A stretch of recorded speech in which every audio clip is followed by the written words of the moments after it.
Mira, Pedrito. ¿Qué tú ibas a plantear? Se me estaba pasando. Ay. ¿Tú ibas a plantear algo? No. Hoy es día de regocijo en equipo mediático. ¿Qué pasó? Cumpleaños uno de sus principales pilares, el más dinámico de todos, José Manuel Luna Valiente. José Manuel Luna Valiente cumpleaños hoy. 59 añitos, un niño. En la antesala de los José Manuel Luna Valiente, excelente, 60. Brillante economista. Diligente. Ese hombre se incorporó a los medios de comunicación, primero entrevistándolo, y ya, ha desarrollado una forma, un estilo para comunicar, sobre todo en el ámbito tan delicado que es el de la economía. Él y Julio Ortega todos están dando cátedra en esa dirección. Entonces, José Manuel Luna Valiente está de cumpleaños. Tan lejano que se sentían de los medios de comunicación. Se acercaron. Sí. Se dieron cuenta que entonces José Manuel está de ese cumpleaños. lenguaje intricado de los economistas se podía convertir en algo masticable. Ustedes no ven a José Manuel porque está medio malito, está recuperándose, una afección ahí, pero ya próximamente volverá al ruedo y lo verán ustedes, que José Manuel estaba como picando en varios. Y reclamado. Así que desde aquí, como parte de Diario de Cuatro, mediático, un gran abrazo para José Manuel, ese toletazo que es José Manuel Luna Valiente, un gran ser humano, un extraordinario profesional de la economía. Así que un abrazo para él. Muy bien. Tú decías que quería plantear qué cosa. Mira, el tesorero de la Seguridad Social aclaró ayer bastante el problema que se ha hecho saber. Una información dada por el ministro de la Rafa Presidencia. Pérez Modesto anoche también aclaró bastante sobre se hace saber de la seguridad social. Que la Seguridad Social tiene atraso por 263 mil millones de pesos. Pero de esos 263, 250 mil millones corresponden a moras e intereses. Pero ¿sabes por qué? Porque es un 5% acumulativo mensual. Eso es imposible. Se ha sacado a muchísimas empresas.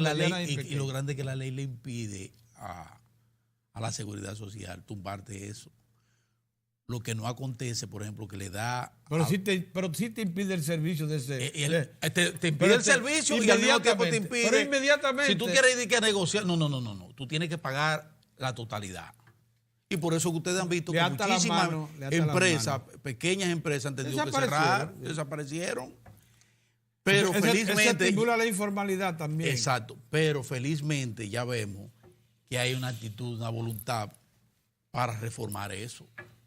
Para reformarlo. En ese aspecto, por ejemplo, eso hay que reformarlo. Eso no puede. Porque es sumamente alto, muy elevado, Pedro. Yo no sé cómo nosotros hemos preservado un 56% de informalidad. Porque lo hemos bajado. Lo hemos bajado. Sorprendentemente, de cada 3 empleos, 2 son formales. Sí. Eso tiene un valor inestimable. Sí, pero eso se debe, Pedro, por un lado está el asunto de la zona franca que se ha recuperado. El turismo se ha recuperado. El turismo está viento en popa. La agropecuaria se ha relanzado. La agropecuaria se ha relanzado. Y las empresas alrededor de esos componentes, como es la agropecuaria. La manufactura. Señores, la manufactura perdió del 2005, enero de 2005 a 2010, 60,000 empleos. ¿Y saben por dónde va? Ha recuperado de esos 60,000, tiene que haber recuperado unos 45 a 50,000. Y ya va por 165 a 170,000 empleos. Cuando terminó el siglo pasado, que ya se elevó al punto más alto, terminó con 200,000 empleos. El año 2000 cerró con 200,000 empleos en zona franca.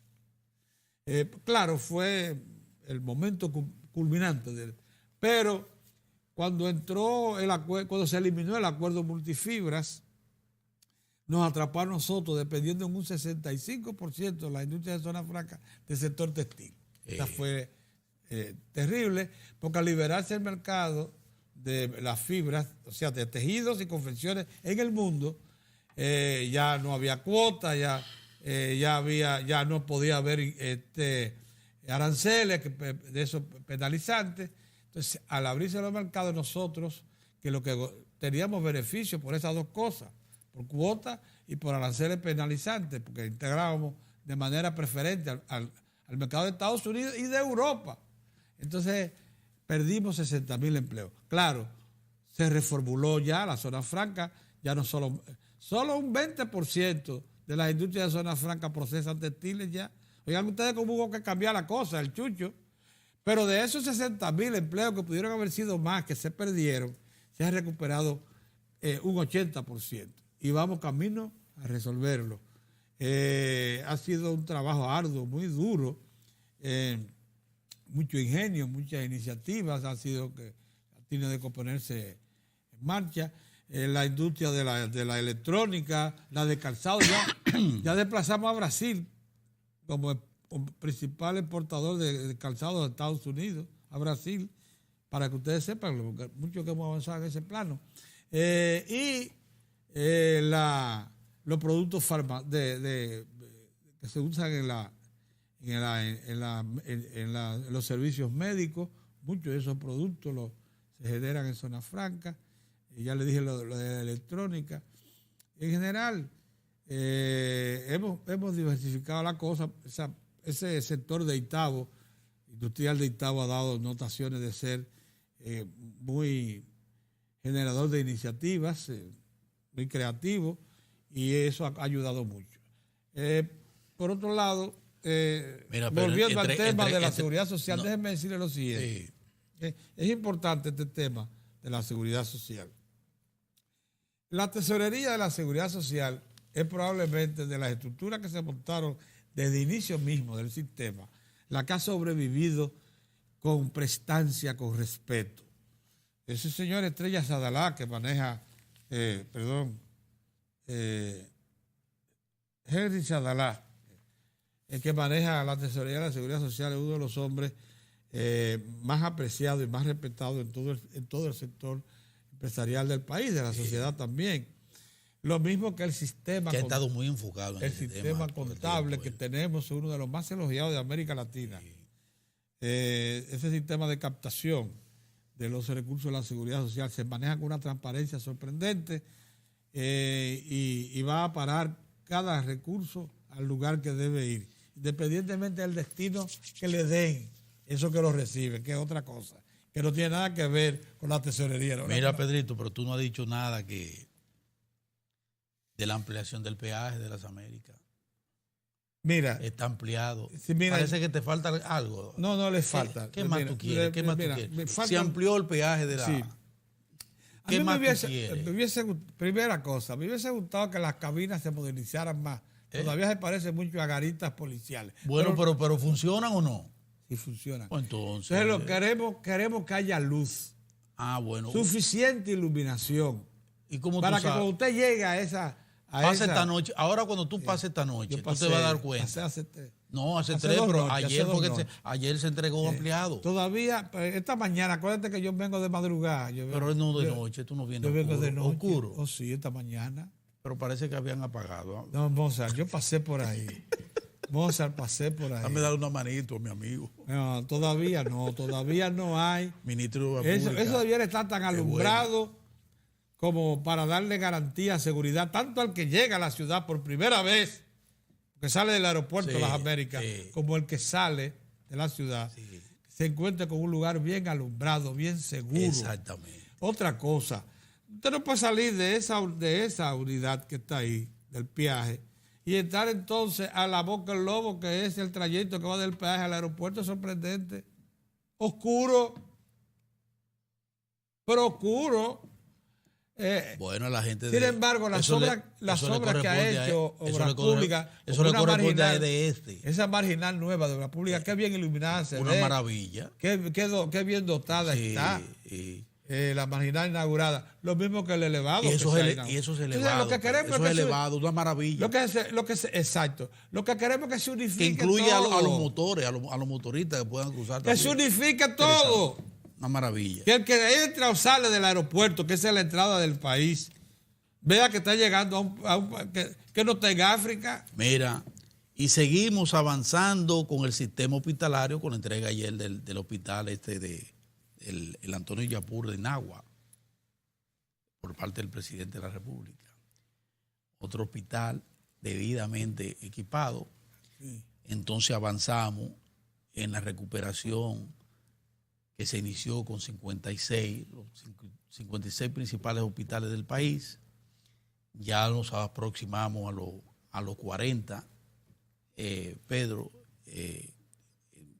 entregados. Nos aproximamos y avanzamos para culminar, Dios mediante, a mediados del año que viene, con la entrega ya de los 56 hospitales. Eso es muy importante porque está dentro del proceso de reforma del sistema, que como se hizo en educación, con la red de la infraestructura escolar modernísima que tenemos, pues lo propio se hizo en forma concomitante con la red nacional de hospitales. Fueron todos a la vez, eso creó una situación en diferentes comunidades, pero eso se ha ido solucionando en la medida en que se han ido entregando estos centros hospitalarios que, insisto, están muy bien dotados. Están muy bien dotados.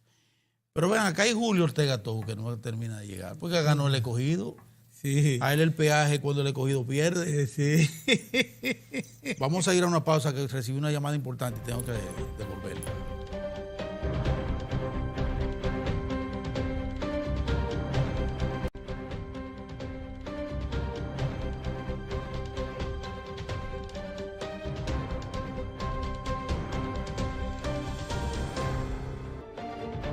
Bueno, está con nosotros el afrancesado Julio Ortega. Anda pa'l caray, no comienza a provocar. Hombre que formó buena parte. No comienza a provocar. Buena parte de su formación profesional la obtuvo homosexual en París y lo hizo muy bien en condiciones en las que una generación de dominicanos formó profesionalmente. Todavía van.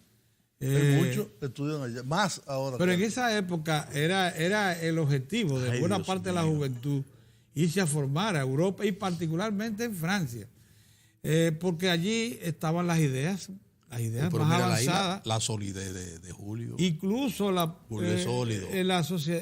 equipo miren, la generación que se trasladó a Francia tenía motivaciones especiales para ir allá. Entre otras cosas, tenía sensibilidad social. Venía de los efectos de la guerra de abril. Sí. El segundo, Francia era el centro, la luz. Mucha clase media. La luz. La clase media. De las ideas. Había muchos refugiados políticos. Y muchos refugiados políticos. Sí, muchos, una cantidad apreciable. Juan B. Mejía, Fernando de la Rosa. Sí. ¿Cómo se llamaba? El que fue el ministro del Interior de Camaño. Héctor Aristi. El sombrerero. Sí. Era una cantidad increíble. Había más de 50 refugiados políticos dominicanos. Sí. De izquierda, la mayoría. Sí. No, todos. Sí. Todos. Y había algunos excombatientes constitucionalistas todavía. También. Bueno, entonces Julio, por tanto, tiene una visión bastante completa de la problemática europea. Y una de las cosas que se me ocurre preguntarle si el discurso de Macron aplacó a los opositores que han incendiado París. ¿El discurso o las medidas? Mira, yo hice el discurso con sus medidas. Sí. Yo hice un programa con un francés muy conocedor de su país. Ayer, que salió al aire, se lo voy a remitir hoy, sobre ese tema. ¿Quién es el francés? Jean-Michel Carrois. Carrois, sí. El corresponsal de Le Monde. Bueno, yo lo conocí en esa época ya. Y corresponsal por todo. Ya está retirado. ¿Se retiró? Sí, de la corresponsalía. Él mantiene la relación, pero él no es un empleado, él es ya un colaborador. Un colaborador de Le Monde. Y es, ¿cómo se llama? Pensionado. Y pensionado, sí. Y ha estado muy involucrado, conoce el proceso haitiano también. No todo, conoce los problemas de Centroamérica. De la región. Él cubría Centroamérica, el Caribe, Venezuela, Cuba, Dominicana, Haití. El Caribe, todo. Todo el Caribe. Muy diligente y Sí, brillante. pero me dice que estaba muy cansado porque había que viajar muchísimo. Sí. Y ya me hicieron un niño. Y hablar, entonces, ¿qué? No, qué hicimos plantea? un buen programa. Ajá. Porque él tiene muchos elementos de lo que se llama la Francia profunda, Sí. de lo que son los fenómenos sociales que se están dando. Y él, bueno, él es francés y sigue diariamente de eso. Sí. Y la conclusión es, no había hablado Macron todavía, cuando se grabó el programa. Ah, sí. No. Porque Macron habló en la madrugada de ayer, de nosotros. Macron habló el lunes. Hoy es miércoles. Él habló el lunes, vendría siendo el lunes al mediodía, de aquí, el lunes en la tarde. Sí. Evidentemente acorralado, desconcertado, Sí. abatido, se le nota, Sí. abatido. Y todavía creo que no mide las consecuencias. Mucha gente me dice, ¿y por qué tanta violencia? ¿Verdad? ¿Por qué tanta violencia? No, Le digo, ¿Te señores, preocupa eso? había un señor viejo, alemán, que decía, el que no conoce su historia, no conoce su presente y su futuro. ¿Qué fue 1789? La gran revolución francesa. ¿Cómo comenzó? Un alza del pan, las masas encolerizadas agarraron la Bastilla y la demolieron. No entraron, no, la demolieron Demolida, con demolida. Mandaria. Donde estaba la Bastilla no queda nada. Hay una plaza que se llama Plaza de la Bastilla. En 1848 lo mismo. Ese es un pueblo. En 1871 la Comuna de París. Ese es un pueblo. Y la Comuna de París fue, Beligerante. bueno, hubo miles y miles y miles un pueblo. de muertos y de fusilados y de todo. En 1944, al momento que Hitler da la orden de incendiar y destruir París, en el retiro de las fuerzas alemanas de ocupación, antes de la llegada, estaban lejos todavía, las tropas aliadas y las tropas de la Francia libre de Gaulle, el pueblo de París se subleva e impide que los alemanes, en gran Quemen París. Sí, eso era la orden. Era la no era orden, quemarla, esa era era la- dinamitarlo, grandes dinamitar, monumentos, quemarlo todo, destruirlo. Destruir la ciudad. Y tuvieron una semana peleando. En 1968, ya ustedes saben lo que fue el mayo del 68 francés, que no solo fue una revuelta estudiantil, que fue una huelga general obrera de un mes. Entonces, con mucha violencia también. Es decir, Ese es hay el momentos componente. en que se satura. Y más atrás de 1789, hay unos movimientos que en la historia francesa se conoce como las jacqueries. Las jacqueries eran insurrecciones campesinas, violentas, sin dirigente, así, sin nadie que la dirigiera. Peligroso que son esos ¿Cómo pasó movimientos. ahora? Ahora nadie dirigía eso. Absolutamente nadie. Ahí ¿Tú crees? nadie puede decir que la extrema derecha, que la extrema izquierda, que los anarquistas. Pudieron meterse gente después. Pero nadie dirigió eso. ¿Y qué fue lo que pasó? Un país con un modelo social Sí. y un modelo económico en el cual el rol del Estado es fundamental. Cuando yo llegué a Francia, yo me recuerdo, todos los bancos eran estatales. Todos. El 100% de la banca. Y las había grandes sido- industrias del país. y las grandes industrias De siderúrgicas, todas. trenes, Automóviles. Todo era. entonces, estatal. dependiendo de los gobiernos, la privatizan y vuelven y la estatizan. Sí. La privatizan y la estatizan. Es como que yo no tuviera en cuenta la historia de Gran Bretaña para no entender lo que está pasando ahora con lo del Brexit. Sí. Entonces, Macron, un joven neoliberal formado en los Estados Unidos, que quiere convertir la política francesa en la política norteamericana, cosa que es un absurdo de parte de él, ha introducido toda una serie de reformas neoliberales que han creado mucho escozor. En Francia hay un impuesto que no es tan grande lo que recauda, pero lo importante es la señal que manda. Se llama Impuesto de Solidaridad de la Fortuna, el ISF. Impuesto de solidaridad. Impuesto de Solidaridad a la Fortuna. El 1% más rico, hay un impuesto a los bienes inmuebles y a las inversiones financieras que tienen Para Pero eso es aparte del impuesto sobre la renta. Eso no tiene nada que ver con un impuesto. tiene un Óigame usted. Es un impuesto Es solidario, específico un impuesto solidario. a las grandes fortunas. sí, a la grande Sí, sigue. Pues Macron lo quitó. No, Lo eliminó.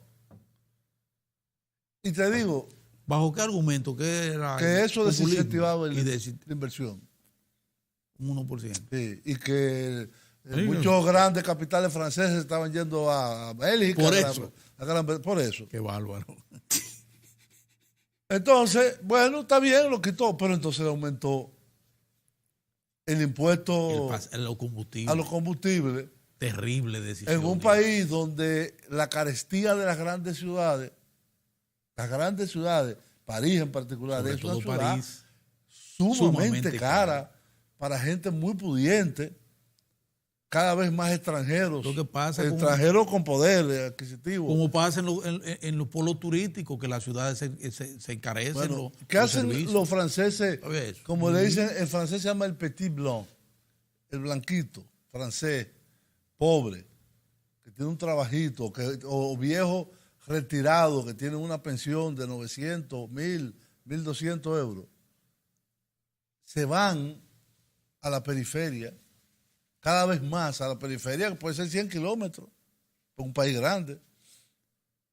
Y profesionales de clase media, baja, enfermeras, cosas así, se van yendo cada vez más al extrarradio y su único... Entonces, lo otro es que con esta política neoliberal, muchas líneas de trenes que cumplen una labor muy importante, como no eran rentables, la han cerrado. Otra, que era una de las formas de tú asistir al salario Amortiguar bajo, el tema del costo del Qué transporte. barbaridad. Qué barbaridad. Un transporte buenísimo, pero muchísimas líneas de trenes públicas, ¿Por qué eran subsidiadas? porque no son rentables. Pues no son rentables. Cerradas, estaciones enteras cerradas. Oye, pero Y líneas eso no enteras. comprenderlo. Entonces, cuando le meten este impuesto de que la ecotasa, supuestamente para avanzar en el programa de la transición energética, como se dice allá, ahí ya Ya estalló. Sí. Fíjate como que se estalla desde los... Pero se concentró en París. No, ¿O fue más allá? la noticia. La no fue noticia el de país París. entero. El país entero. El país entero. Pero en la frontera con Cataluña, Y muy en agresivo. España, hubo un problema porque la policía francesa no lo estaba catalana, se llama los mozos de escuadra, No lo lo estaba estaba reprimiendo. y los policías franceses le caían atrás y se metían en España. ¿Por qué lo de los chalecos amarillos? Me preguntó un amigo que, por cierto, vivió conmigo en Francia. Según una norma europea, eso está en España, en Italia, en Francia, en Alemania, en todos los países de la Unión Europea. Para bajar las tasas de mortalidad de accidentes de tránsito, es obligatorio que Usar tú el tengas chaleco. a un lado, aquí a tu lado, a tu mano, al alcance de la mano, ese chaleco amarillo, Para que que te lo pueda tienes ver. que poner si te bajas del Si te carro bajas. en una carretera, porque es reflectiva.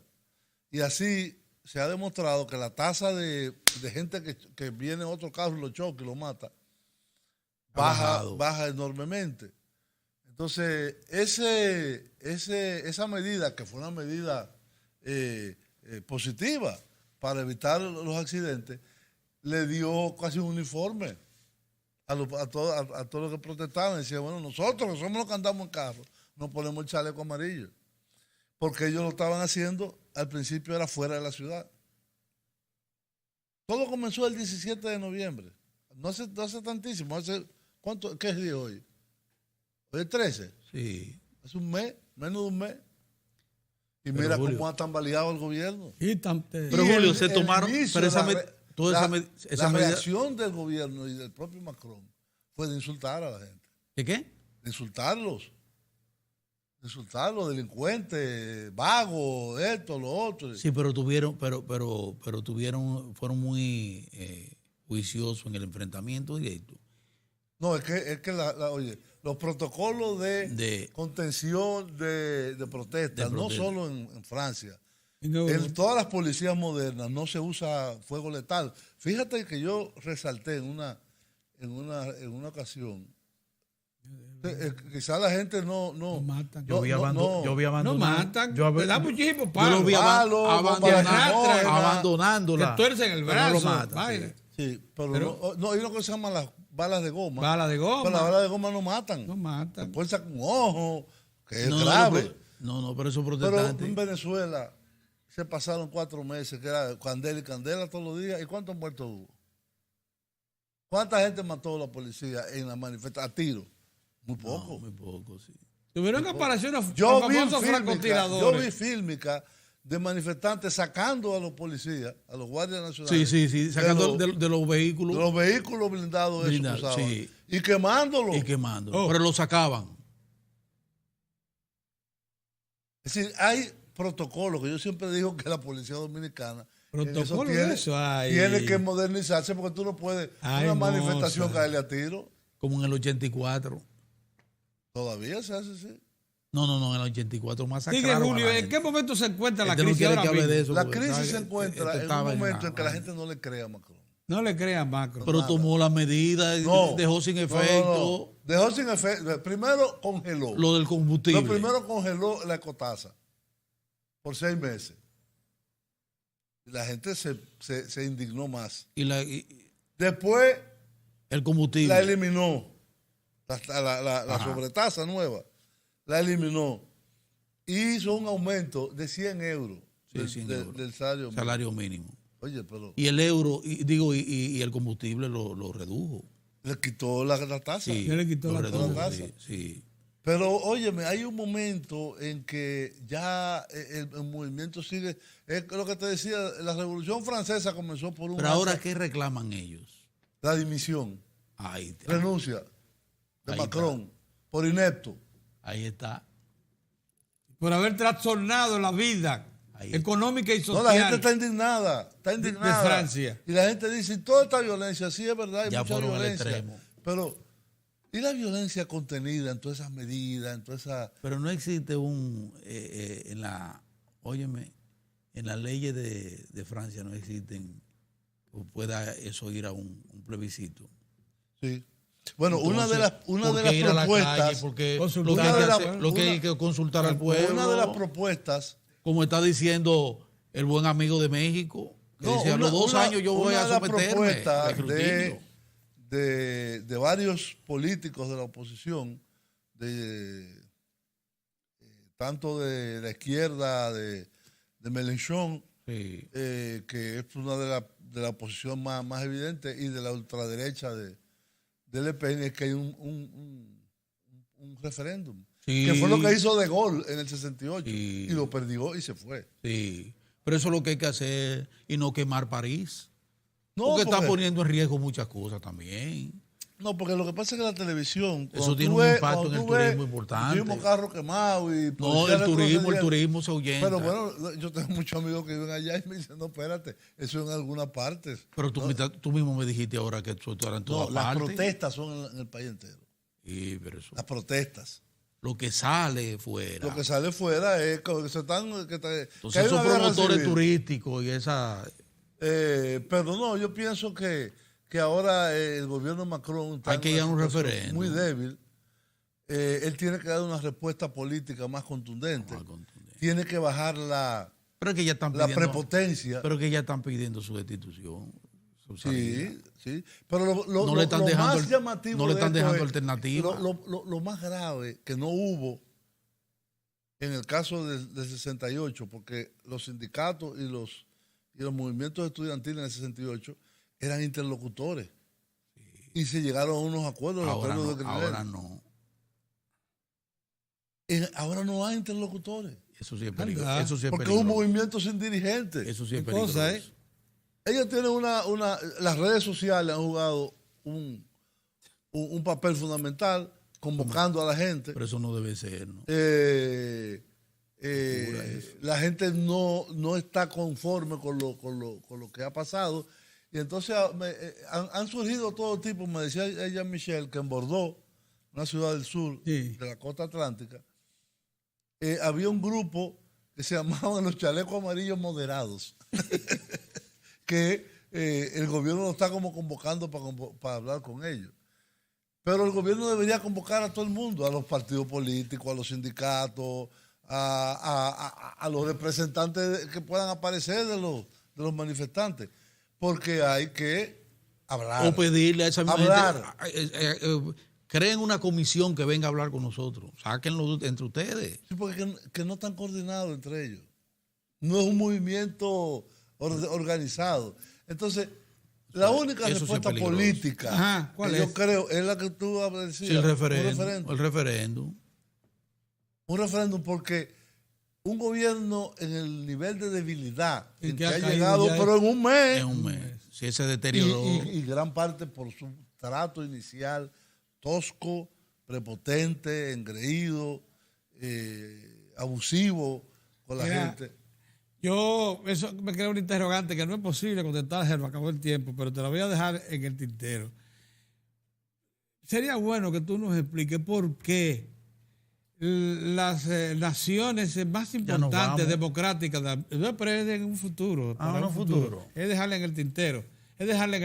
Faltan ¿Por qué las naciones democráticas tradicionales de Europa, Gran Bretaña, Francia, incluso la misma España, todas le cayeron atrás a la política de washingtoniana, neoliberal, y la imitaron tanto como para caer justo en las mismas prácticas y en la misma crisis? Pero vamos a dejarla para ¿Y después. por qué tú crees que están en la OTAN? Vamos a dejarla para después. Esa es interesante. Son unos adocenados de la política Yo norteamericana lo que quiero es que y haya de una, Washington. una brisita navideña. Mira, ok. Tineo. Julio, muchas gracias por... Él viene a decir adiós. Julio, Nos vemos. Julio, muchas Mira, Julio, gracias por el mira, Luna esfuerzo. Valiente cumpleaños hoy, felicítalo. Felicidades. 59 José años. Manuel, no que 59. Sí, son 69. No, son 59. 69. No, mañana. Muchas gracias.